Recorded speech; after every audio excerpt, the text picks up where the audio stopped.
My first day as a member of the 501st. It was hot, it was sandy, chaotic. Nothing at all like the simulations on Camino. Of course, that's pretty much the way it was for all of us, wasn't it? All that breeding, all those years of training. It doesn't really prepare you for all the screaming or the blood, does it? Frankly, I'm still amazed we ever made it through the first hour. Never mind the first day. Incredibly, the 501st survived the crucible of Geonosis, emerging battle-hardened and ready for whatever the war would throw at us. In the waning months of the Clone Wars, the 501st faced missions critical to the agenda of Chancellor Palpatine.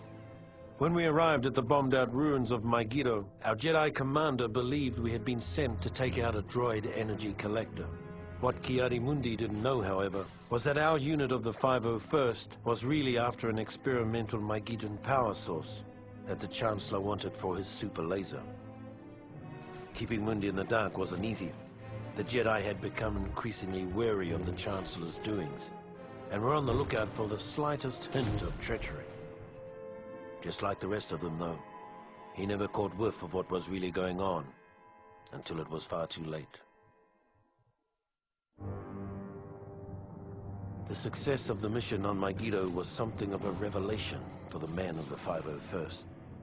Suddenly, we realized that the Jedi could be fooled.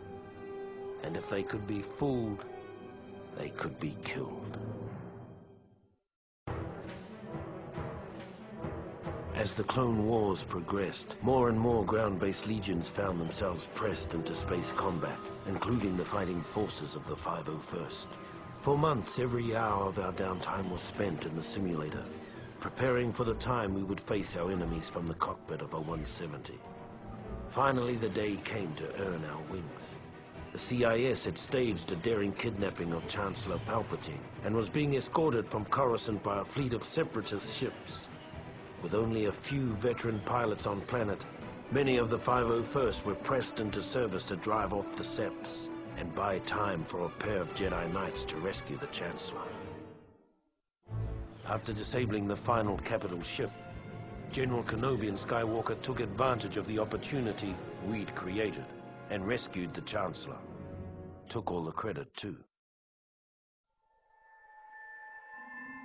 It's been said that the 501st got the best of the war.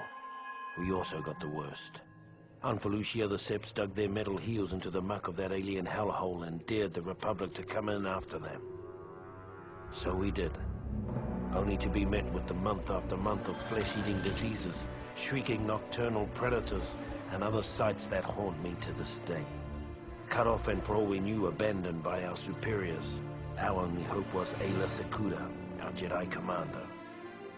Without her iron will, none of us would have come out of that mess with our sanity or our lives. When her death came, I hope it was quick. She earned that much. When the 501st was finally rotated out of Felucia, Aayla Secura made a point of seeing us off personally, calling us the bravest soldiers she'd ever seen. It's a good thing we were wearing helmets, because none of us could bear to look her in the eye.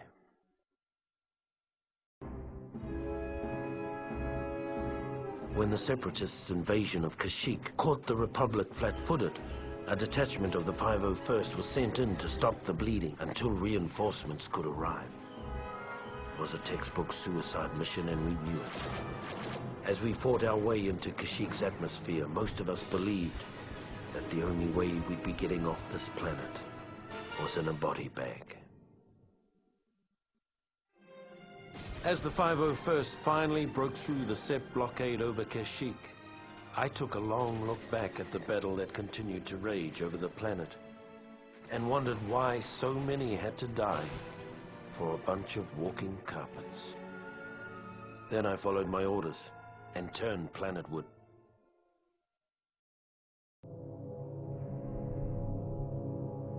When we arrived on Kashyyyk, things were just as bad as we feared. The droids had us outgunned, outmaneuvered, and outmanned by a 5-to-1 margin. What none of us had counted on was the Wookiees. We'd all heard the stories, of course, but we'd never fought next to them. Never seen them rip apart a droid with their bare hands. They were magnificent. Even so, it was still a suicide mission. At least it was until Master Yoda arrived. Then it became a battle. A winnable battle. With the timely arrival of Master Yoda, the 501st was able to hold the line against the Seps on Kashyyyk. We left as heroes.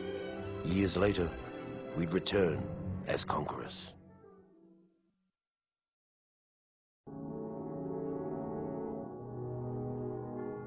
In our bones, we knew the war was almost over.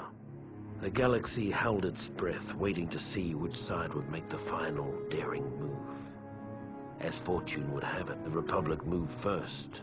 After the Chancellor informed the Jedi Council that General Grievous and the Sept leaders were hiding on Utapau, General Kenobi gathered an army large enough to capture 3 star systems. When the orders reached the 501st, our morale soared. For better or worse, this would be the beginning of the end. With the death of General Grievous at the hands of General Kenobi, the Utapau raid had broken the back of the Separatists. Under normal circumstances, it would have been a time for celebration. But our next orders put paid to those thoughts.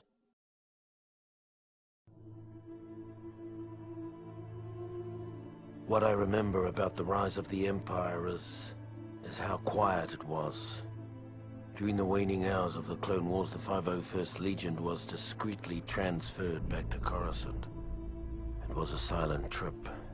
We all knew what was about to happen, what we're about to do. Did we have any doubts? Any private, traitorous thoughts? Perhaps, but no one said a word. Not on the flight to Coruscant, not when Order 66 came down, and not when we marched into the Jedi Temple. Not a word.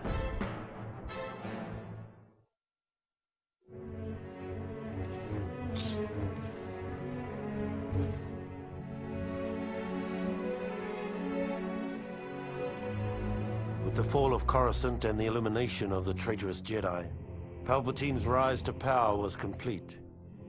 In recognition of our service and loyalty to the Emperor, the 501st were placed under the direct command of Lord Vader.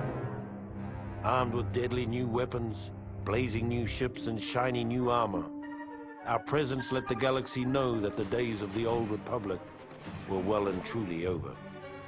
We were establishing a new era. An era of order and peace.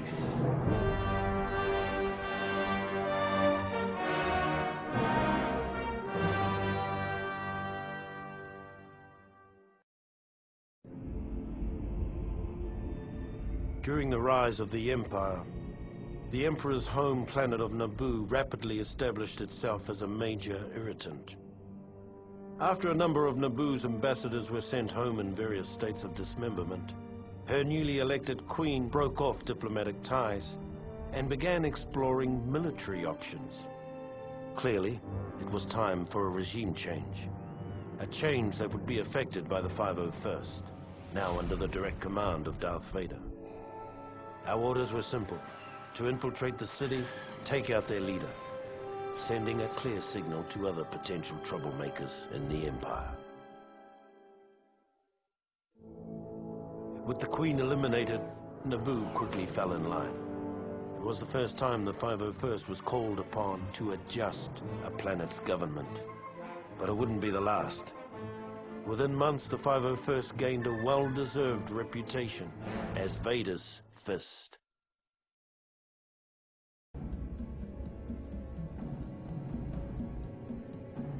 Although the Clone Wars were over, some people never seemed to get the message.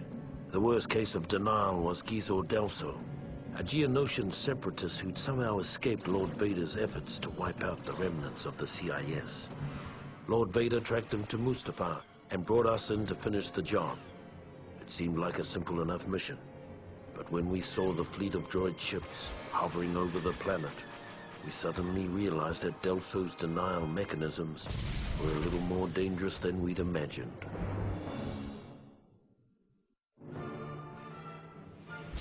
The slight whiff of nostalgia the 501st had enjoyed fighting the droid fleet over Mustafar had already grown sour by the time we'd established orbital positions.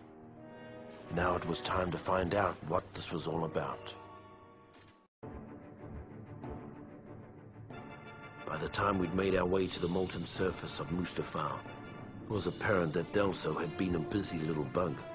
All by his lonesome, he'd found a previously hidden droid factory, fired it up and cranked out his own private army of battle droids.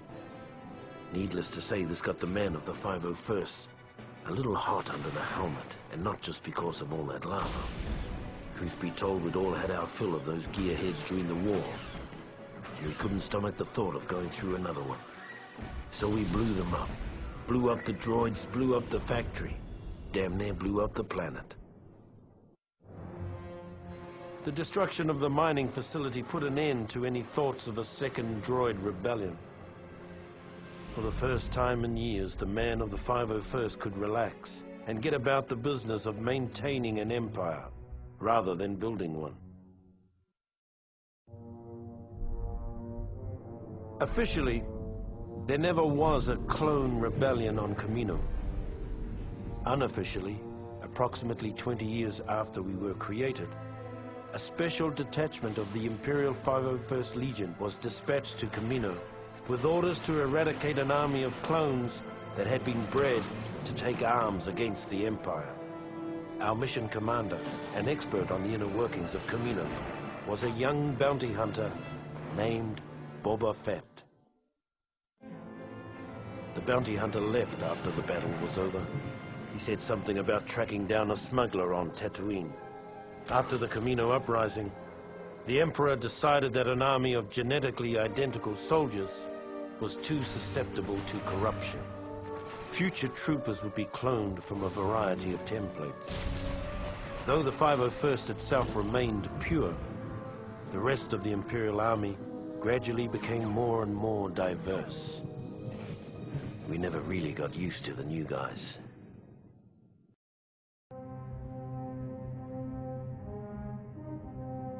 Once it was finally finished, the Death Star was the Emperor's favorite toy. It was also the most boring assignment in the galaxy for a stormtrooper. Tedious inspection drills, endless hours of guarding impregnable force field generators. Things got so bad that when a prison break erupted in the cell block, we were almost happy to have someone shooting at us again. If only we'd known what an embarrassing snipe storm we were about to wade into. We probably would have jettisoned the whole detention block into space. After the embarrassment of the prison break, Lord Vader removed us from our comfortable belay and began dragging the 501st across the galaxy in a dangerous hunt for the now missing Death Star plans. Ironically, our punishment eventually proved to be our salvation.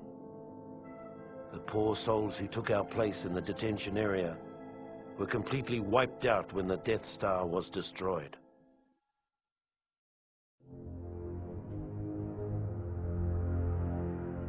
By the time of the raid on Polis Massa, the men of the 501st were starting to get a little sick of this so-called rebellion. In the past, we'd secretly enjoyed putting down a local insurrection or two. They kept the troops sharp and the Empire feared. But these rebels were different. They were organized, they were growing, and they were everywhere.